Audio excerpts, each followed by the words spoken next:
আমাকে স্ট্রেচারে করে হসপিটালের ভেতরে নিয়ে যাচ্ছে চারজন লোক। একটা নার্স আমার অবস্থা দেখে তাড়াতাড়ি গিয়ে ডক্টরকে ডেকে আনে। ডক্টর আমার অবস্থা দেখে বলে তাড়াতাড়ি ডক্টর সোয়াকে কল করে আসতে আর আমাকে অপারেশন থিয়েটারে নিয়ে যেতে। নার্স গিয়ে ডক্টর সোয়াকে কল করে। ডক্টর সোয়া কল রিসিভ করে বলে, হ্যালো মিস আয়না, বলুন এত রাতে কল করলেন? ম্যাম, তাড়াতাড়ি হসপিটালে আসুন, একটা রুগী আছে, তার অবস্থা খুব সিরিয়াস অবস্থা। ডক্টর নাজমুল আপনাকে এখনই আসতে বলেছে। আচ্ছা, আমি আসছি এক্ষুনি। আমি কল কেটে তাড়াতাড়ি করে হসপিটালে চলে আসি। হসপিটালে আসতেই নার্স আয়না আমার কাছে এসে বলে, ম্যাম, আপনি এসেছেন, তাড়াতাড়ি আসুন, রুগীর অবস্থা খুব খারাপ। কি হয়েছে রুগীর? দেখে মনে হচ্ছে অ্যাক্সিডেন্ট করেছে, অবস্থা খুবই খারাপ, আসুন। আমি ডক্টরের চেম্বারে যেতেই ডক্টর আমাকে তাড়াতাড়ি অপারেশন থিয়েটারে যেতে বলে। আমি অপারেশন থিয়েটারে গিয়ে পেশেন্টের দিকে তাকাতেই বুকের ভেতরটা ধক করে ওঠে। চোখের পানিগুলো আর আটকে রাখতে পারলাম না, কারণ এটা আর কেউ না, আমার 2 বছর আগের হারিয়ে যাওয়া ভালোবাসার মানুষটা সাকিব। কিন্তু সাকিবের এই অবস্থা কেন? আয়না বলে, কি হলো ম্যাম, এমন করে কি ভাবছেন? অপারেশন শুরু করুন। আমি বলে অপারেশনের কাজ শুরু করি।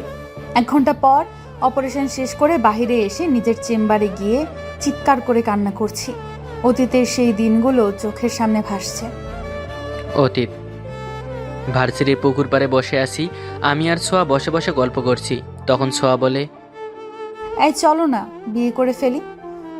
আগে তোমার ডক্টরি পড়া শেষ হোক, তারপর। ততদিনে না আমার বিয়ে হয়ে যায়।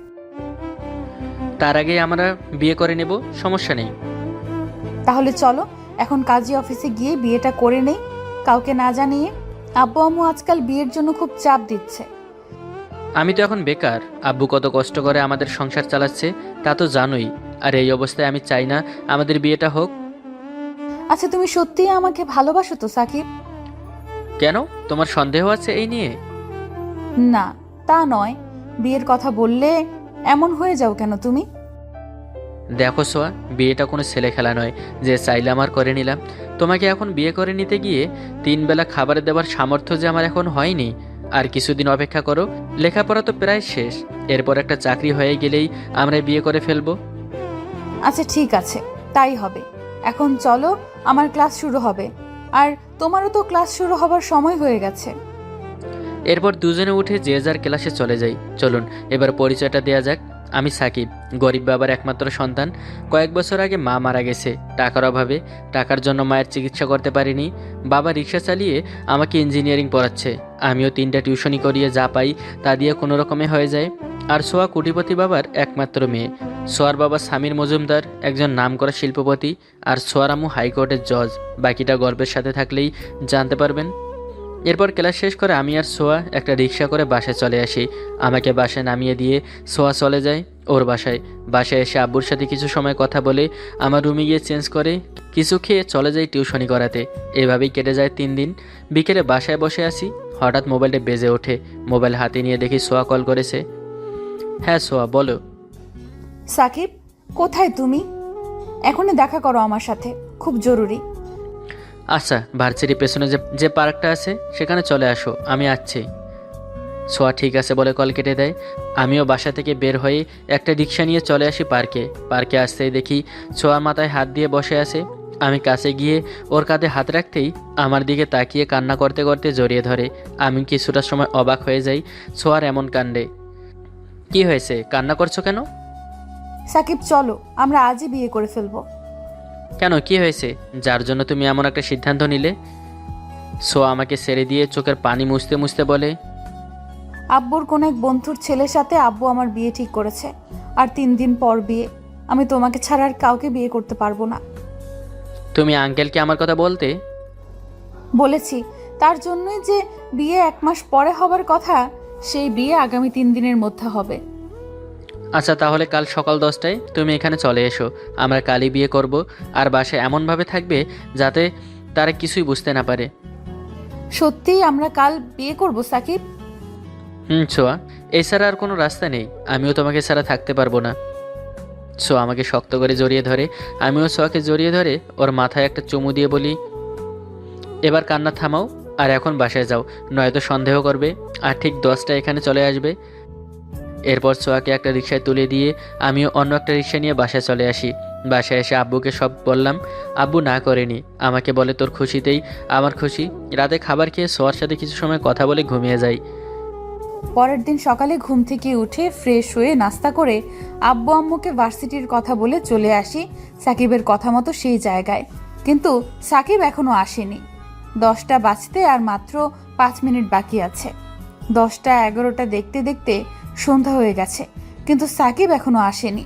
1000 বারের উপরে কল করেছি, কিন্তু ওর মোবাইল সুইচড অফ। চোখ থেকে অজস্র অশ্রু ঝরে পড়ছে।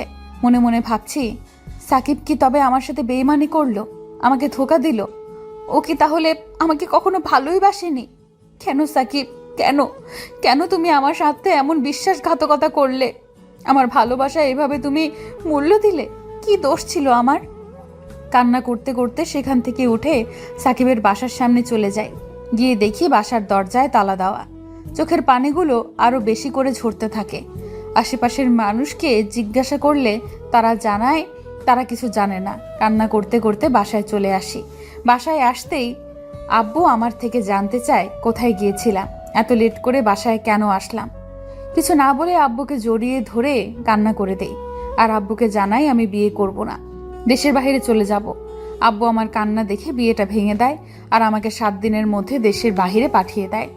1.5 বছর পর ডাক্তার হয়ে দেশে ফিরে আসি।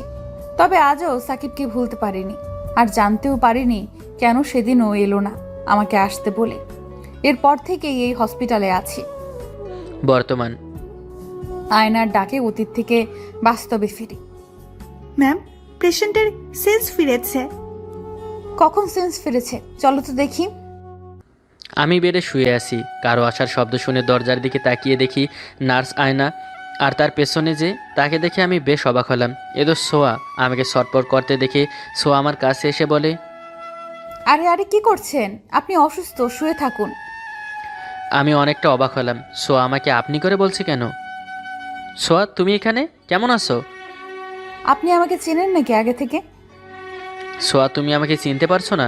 আমি তোমার সাকিব। সরি মিস্টার, আপনার কোথাও ভুল হচ্ছে। আমি এর আগে আপনাকে কখনো দেখিনি। সোয়া, আমার সব কথা শোনো আগে।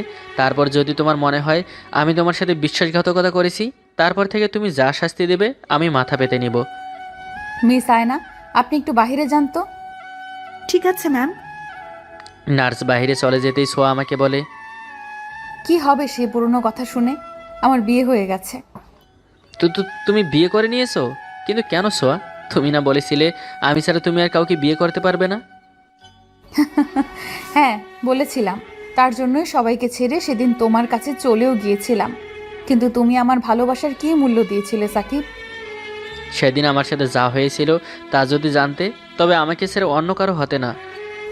আমি জানতে চাই সাকিব, আমি জানতে চাই কেন সেদিন তুমি আমাকে আসতে বলে নিচে আসলে না?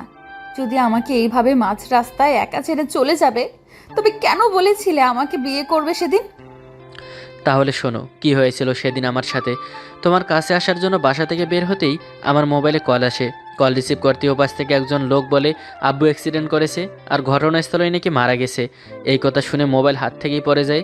দৌড়ে চলে যায় সেই লোকটার দেয়া ঠিকানায়। গিয়ে দেখি আমার আব্বুর লাশ হয়ে পড়েছে। আব্বুকে হারিয়ে আমি পাগল হয়ে গেছি প্রায়। আব্বুর ইচ্ছে ছিল সে মারা গেলে তার দাফন যেন আমাদের গ্রামের বাড়ি রসুলপুরে করি। আমি সেখানকার এক চাচাকে আমাদের গ্রামের বাসার ঠিকানা বলি। এরপর আব্বুর লাশ দাফন করে চলে আসতে চাইলে গ্রামের কিছু চাচারা আসতে দেয়নি। প্রায় 1 মাস আমি নিজের মধ্যে ছিলাম না। 1 মাস পর ঢাকা শহরে এসে জানতে পারি তুমি দেশের বাইরে চলে গেছো। এরপর কি করব বুঝতে পারছিলাম না। কলেজের বড় ভাই রাকিব আমাকে তার বাসায় নিয়ে যায়, লেখাপড়া কন্টিনিউ করতে বলে। এবার তুমি বলো, একটা বাবা হারা ছেলে কি করে সেদিন তোমার কাছে আসতে পারে? আমার কথা শুনে সোয়ার চোখ থেকে টপ টপ করে পানি পড়তে থাকে। আমার চোখ দুটো ভিজে গেছে। আব্বু মারা গেছে। তুমি আমাকে কেন সেদিন কল করে বলোনি সাকিব? তাহলে এতদিন তোমাকে ঘৃণা করে বাঁচতাম না। কেন তোমার কষ্টের মুহূর্তে আমাকে তোমার পাশে থাকতে দিলে না? আমরা তো একে অপরের সুখ দুঃখে পাশে থাকবো বলেছিলাম। আমি আব্বুর মৃত্যু সংবাদ শুনে সব ভুলে গেছি সোয়া। নিজেই নিজের মাঝে ছিলাম না। তুমি ভালো করেছো, বিয়ে করে নিয়েছো আমার মতো ছেলের জন্য অপেক্ষা না করে। তুমি বিয়ে করনি? না, তোমার জন্য অপেক্ষা করেছিলাম, আর বিয়ে করতেও পারবো না কখনো। তোমার জায়গাটা অন্য কাউকে কখনোই দিতে পারবো না। এখনো ভালোবাসো আমায়? এসব শুনে আর কি হবে? তুমি সুখী তো স্বামী সংসার নিয়ে? যা জানতে চেয়েছি বলো না। ভালোবাসো এখনো আমায়? এখন তখন আমি জানি না সোয়া, আমার মনে তুমি ছিলে, আর সারা জীবন তুমিই থাকবে। কিভাবে কেটেছে এই 2 বছর? আমার দুঃখের কাহিনী শুনে কি হবে? তোমার সুখের গল্প বলো, শুনি। আর আমি যদি বলি আজও আমি কারোর জন্য অপেক্ষা করছি, যাকে আমি ভালোবাসি, আজও যে আমার মনের ঘরটা দখল করে আছে। ঠিক বুঝলাম না তোমার কথা। তুমি ভাবলে কি করে আমি তোমাকে ছাড়া অন্য কাউকে বিয়ে করে নেব? তুমি তো একটু আগে বললে। সেটা তো তোমার সাথে অভিনয় করে বলেছি। আমি আজও তোমাকেই ভালোবাসি সাকিব, আর তোমার জন্যই অপেক্ষা করে আছি। তাহলে বিয়ের গল্পটা মিথ্যে ছিল? বুদ্ধু, এখনো বুঝতে পারোনি? বলেই সোয়া আমাকে জড়িয়ে ধরে। 2 বছর পর আজ আবার সোয়াকে এই বুকে পেলাম। এতদিনের হাহাকার কষ্টগুলো যেন এক নিমিষেই দূর হয়ে গেল। শক্ত করে সোয়াকে জড়িয়ে ধরি আমার সাথে। একটু পর সোয়া আমাকে ছেড়ে দিয়ে বলে, কাল সকালেই আমরা বিয়ে করব। আজই করতাম, এখন অনেক রাত, কাজীকে পাবো না তাই। আর তোমাকে আমার থেকে দূরে যেতে দিব না। কাল সকালে আমরা বিয়ে করছি। ওকে ঠিক আছে। এখন কি বাসায় চলে যাবে না, নাকি এখানেই থাকবে? তোমার পাশে তোমার বুকে শুয়ে থাকবো। আচ্ছা, একটা কথা তো জানাই হলো না, তুমি অ্যাক্সিডেন্ট করলে কি হবে, তাও এমন গুরুতর ভাবে? কাজ থেকে বাসায় ফিরছিলাম, তখনই এক ছোট বাচ্চাকে দেখি রাস্তার মাঝখানে হাঁটছে। ওকে বাঁচাতে গিয়ে নিজেই গাড়ির সাথে ধাক্কা খেয়ে গিয়ে পাশে একটা দেওয়ালের সাথে বাড়ি খাই। বাচ্চাটাকে তো বাঁচিয়ে নেই। এরপর আর কিছু মনে নেই। চোখ খুলে নিজেকে হসপিটালে আবিষ্কার করলাম। ভালো হয়েছে তুমি অ্যাক্সিডেন্ট করায়। অ্যাক্সিডেন্ট করলাম বলেই তো আজ আমি আবার আমার সোয়াকে ফিরে পেলাম। একটু পর সোয়া নার্সকে ডাকে। নার্স এসে বলে, জি ম্যাম, বলুন আমাকে কেন ডেকেছেন? এই বেডের সাথে ওই বেডটা মিলিয়ে দাও তো। কেন ম্যাম, দুটো বেড একসাথে করে কি হবে? তোমাকে যা বললাম তা করো না, এত প্রশ্ন করো কেন তুমি? নার্স সোয়ার ধমক শুনে চুপচাপ একটা বেড এনে আমার বেডের পাশে জোড়া লাগিয়ে দিয়ে চলে যায়। সোয়া আমার পাশে এসে শুয়ে আমাকে শক্ত করে জড়িয়ে ধরে, আমার বুকে মাথা রাখে। পরের দিন সকালে সোয়া ওর আব্বুকে কল করে কাজে নিয়ে আসতে বলে। ওর আব্বু জানতে চাইলে সোয়া সব খুলে বলে। সোয়া বিয়ে করবে শুনে ওর আব্বু খুশি হয়ে যায়। একটু পর সোয়ার আব্বু কাজে নিয়ে আসলে হসপিটালের সকল ডক্টর আর নার্সের সামনে আমাদের বিয়েটা হয়ে যায়। সবাই চলে গেলে সোয়া আমার বুকে মাথা রেখে শুয়ে যায়, বলে, অনেক কষ্টের পর আজ আমরা একে অপরের হলাম, আর কেউ কাউকে ছেড়ে যাব না। তুমি চাইলেও আর যেতে দিচ্ছে না, বুঝলে? আমিও যাব না, তবে তুমি সুস্থ হলে এতদিনের আদর সব উসুল করে নেব। আমার সেই পিচ্ছি গার্লফ্রেন্ডটা এখন ডক্টর হয়ে গেছে। 2 বছর আগে আমি মোটেও পিচ্ছি ছিলাম না। তাহলে কি ছিলে তুমি? ডক্টরি পড়ার আর মাত্র 1 বছর বাকি ছিল। কোন দিক থেকে আমি পিচ্ছি ছিলাম শুনি? আমি দুষ্টু একটা হাসি দিতেই সোয়া লজ্জা পায়, আমার বুকে মুখ লুকিয়ে ফেলে। আরও কিছু সময় দুষ্টুমি করে, দুজনেই ঘুমিয়ে পড়ি। আরও 7 দিন থাকতে হয় হসপিটালে। আজ বাসায় চলে আসলাম, তবে একা নয়, সাথে সোয়াও আছে। আমি এখন একজন ইঞ্জিনিয়ার। বাসায় এসে কিছু সময় রেস্ট নিয়ে আমি বললাম, আচ্ছা বাইরে থেকে খাবার অর্ডার করি। এখন তোমার বউ আছে, বাহিরের খাবার খাবে কেন? আর বাহিরের খাবার শরীরের জন্য ভালো না, তুমি জানো না? বাসায় আসতে না আসতেই আমার ডক্টর বউয়ের ডাক্তারি শুরু। জি স্যার, এখন থেকে আমি যা বলবো তাই হবে, বুঝলে? আচ্ছা ঠিক আছে, চলো তোমাকে কিচেন দেখিয়ে দেই। বলেই সোয়াকে কিচেন দেখিয়ে দিয়ে আমি সেখানেই বসে থাকি। কি হলো, এখানে বসে আছো কেন? যাও রুমে। না, তুমি রান্না করো, আমি দেখি। পাগল একটা। সোয়া হাসতে হাসতে রান্না করতে শুরু করে। আমি গিয়ে পিছন থেকে সোয়াকে জড়িয়ে ধরে ওর গালে আমার নাক দিয়ে স্যালাইড করতে থাকি। সোয়া আমার হাত ধরে চোখ বন্ধ করে ফেলে। সোয়ার সারা শরীর কাঁপছে, নিঃশ্বাস ভারী হয়ে যাচ্ছে। এই যে ম্যাডাম, আমি শুধু জড়িয়ে ধরেছি, তাতে এই অবস্থা তোমার? সোয়া চোখ খুলে আমার হাতে চিমটি কেটে বলে, আগুন যদি মোমের কাছে এসে বলে আমি তো জ্বালাইনি, শুধু পাশে আছি, তবে এটা কি হয় বলো? মাথার ওপর দিয়ে গেল তোমার কথা। আচ্ছা তুমি রান্না করো, আমি শুধু জড়িয়ে ধরে থাকি। মোটেও দুষ্টুমি করবে না কিন্তু। আমি ঠিক আছে বলে সোয়াকে জড়িয়ে ধরে থাকি, আর বউ রান্না করছে। রান্না শেষ হলে দুজনে একসাথে খাবার খেয়ে রুমে এসে চেঞ্জ করে নেই। দুজনে পাশাপাশি বসে আছি। আমি বলি, আজকে আমাদের বাসরাত হবে? জি না, কিছু হবে না। তুমি আমাকে নতুন করে প্রপোজ করনি এখনো। বিয়ে করা বউকে কি এখন প্রপোজ করতে হবে? আলবাত হবে। আমি আমার আগের দুষ্টু বয়ফ্রেন্ডটাকেই চাই। আচ্ছা, তাহলে আমিও আমার সেই দুষ্টু গার্লফ্রেন্ডকে ফেরত পাবো? আগে তুমি প্রপোজ করেই দেখো। আমি মুচকি এসে উঠে রুমে ভালো করে খুঁজেও একটা ফুল পেলাম না। তাই আর কি করব, টেবিলের ওপর থেকে একটা কলম নিয়ে সোয়ার সামনে ফিল্মি স্টাইলে হাঁটু ভাঁজ করে বসে বলি, ওহে আমার প্রিয়তমা, আমি আজও তোমায় ভালোবাসি। হারিয়ে যাওয়া দিনগুলো তো আর ফিরে পাবো না, তবে আজ থেকে নতুন করে আবার তুমি আমিতে শুরু করতে চাই আমাদের নতুন জীবনটা। বাড়িয়ে দাও তোমার হাত, ভাসতে চাই তাই নতুন এক স্বপ্নে তোমায় নিয়ে। সোয়া এসে আমাকে জড়িয়ে ধরে গালে কপালে চুমু দিতে দিতে বলে, হারিয়ে যাওয়া সেই দিনগুলো ভুলে আজ থেকে নতুন করে স্বপ্ন বুনবো আমরা। সেখানে কোনো দুঃখ এসে বাসা বাঁধবে না, শুধু সুখ আর সুখের বসবাস হবে আজ থেকে আমাদের জীবনে। এরপর ছোঁয়াকে কোলে তুলে বিছানায় শুয়ে দিয়ে আমিও ওর ওপর শুয়ে পড়ি। আস্তে আস্তে আমি ওর, এই আপনারা এমন করে কি শুনছেন, লজ্জা করে না?